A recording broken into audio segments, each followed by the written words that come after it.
না আকাশ sir sir sir sir কি করছো? ইঞ্জেকশন দিছো?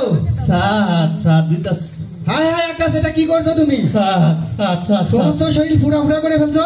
ও স্যার তুমি তো দেখি আমার মান সম্মান সব শেষ করবা। স্যার স্যার তুমি আগে বলবা না যে তুমি ইঞ্জেকশন দিতে পারো না? আমি পারি পারি স্যার স্যার পারি রক্ত খুঁজে পাইতেছি না স্যার দেখেন তো আপনার বলেন তো, সে রক খুঁজে পাচ্ছেন আমাকে বলবে না? আচ্ছা ঠিক আছে, স্যার। তোমার ইঞ্জেকশন দেওয়া লাগবে না।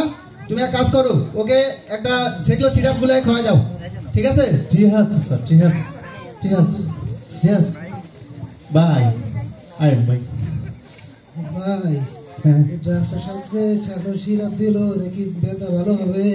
ওই বই বই বলবো আপনি নিয়ম করে খাই হ্যাঁ আচ্ছা স্যার আকাশ, স্যার আমার ট্রিটমেন্ট কি হয়? অনেক অনেক সুন্দর হয় স্যার ভয় স্যার ভয় আচ্ছা ঠিক আছে, তাহলে নেক্সট রুগী নিয়ে আসো, যাও। পরের জন আসুন